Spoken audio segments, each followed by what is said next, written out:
So, ladies and gentlemen, there's two trains of thought on this player. Some player consider him the most unused goalie in Montreal history, while others consider him the most overrated.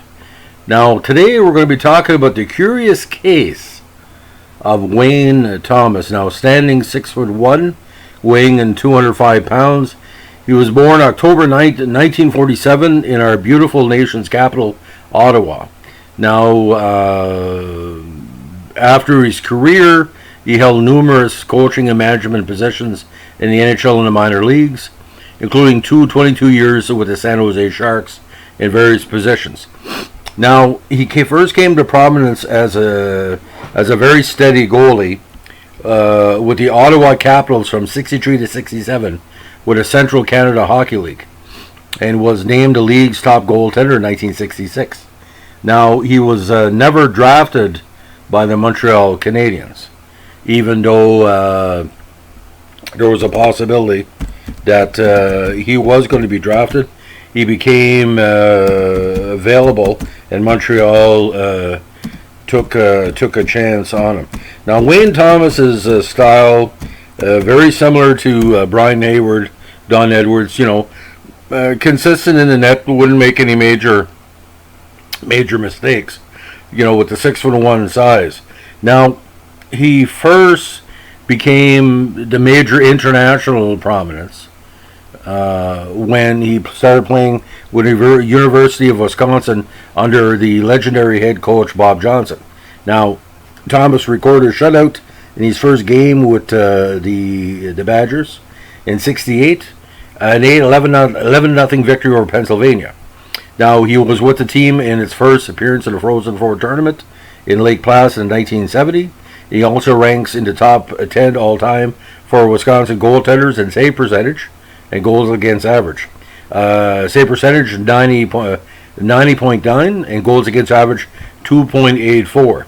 Now, even though the Leafs originally held his rights, he was traded to LA Kings in '68, who in turn traded him to the Habs in 1970, and this came across in Montreal to various machinations where Montreal was potting off several players of the Kings. Now, Thomas played 2 seasons with the Montreal and Nova Scotia Voyageurs. Now, his first year with the Voyageurs, he was 8-17-6, but when he moved to Nova Scotia, his statistics vastly improved. 71-72 season, he had 22 wins and 10 ties in 41 games. Now, 72-73, he got the call up to the big club, and he had an 8-1 record in a very, very great squad. Now, I don't know if his name is on the Stanley Cup.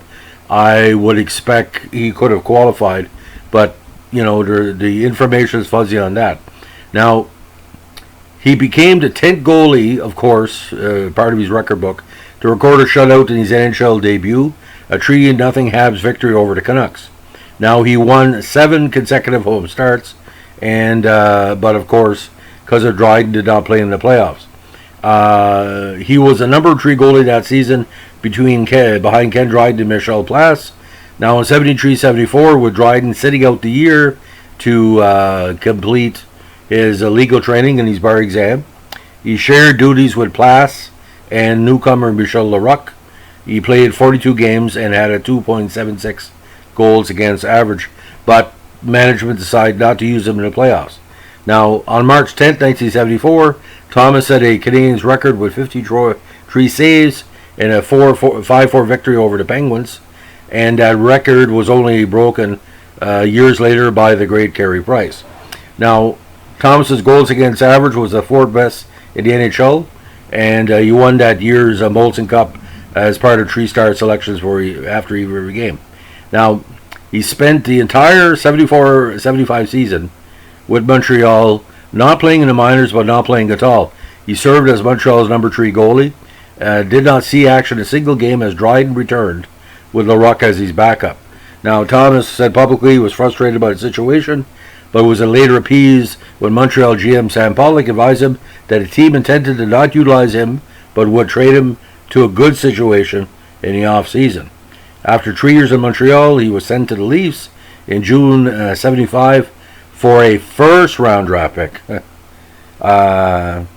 He also played in the 1976 All-Star Game and recording the win. Now, after 2 years in Toronto, he became expendable upon the emergence of Mike Palmateer, and the Rangers acquired him on 77 on waivers, used him as a backup to John Davidson. When Davidson got injured, Thomas took over as a starter, playing in 41 games that season. He completed 4 seasons with the Blue and White and retired in 81. Now, following retirement, he was hired by the Rangers as a goaltending coach, and he was one of the first in professional hockey. I think at one point, I'm not sure, but the Eater Oilers of Montreal had one. Now, by January 81, Thomas was third on the Rangers goalie depth chart, behind John Davidson and Doug Soltart, and as was seen by coach and general manager Craig Patrick to be more useful to the team, like I said, as a coach. When he was announced he was coaching the goalies on January 28th, he returned in that position until the 85 season. Now in 85, Thomas moved on from the Rangers to become the head coach of the Salt Lake Golden Eagles of the IHL, which was again a Rangers affiliate. In his second year with the Eagles, they won the Turner Cup, the IHL Championship Trophy, and Thomas was awarded the Commissioner Trophy as the IHL's Coach of the Year. Now, in 86, he returned to the NHL as AC with the Chicago Blackhawks, based in part on his work with goalies such as Mike Verdon with the Golden Eagles, and Glenn Hanlon and John Van Briesbroek with the Rangers. Now, under head coach Bob Murdoch, Thomas focused on Chicago's goalies and was involved in the development of Jimmy Waite and Al Belfour. During the 1990 season, he served as head coach of the St. Louis's IHL affiliate, the Peoria Rivermen, and in January 1990, the Blues temporarily brought him to St. Louis as a de facto goaltender coach to consult on the development of Blues prospects such as Vincent Riando and Curtis Joseph. Now, that summer, Thomas was officially named a Blues assistant coach with a specialty in goaltending, and was hired by head coach Brian Sutter for his experience. Thomas stayed on as the assistant coach in 92 when St. Louis replaced Sutter with Bob Plager. Now in 93, Thomas left the Blues to join the Sharks as assistant to general manager and assistant coach. He remained that role until the 96 season when he was named as assistant GM. He was named vice president of the Sharks in 2001 and remained there with additional duties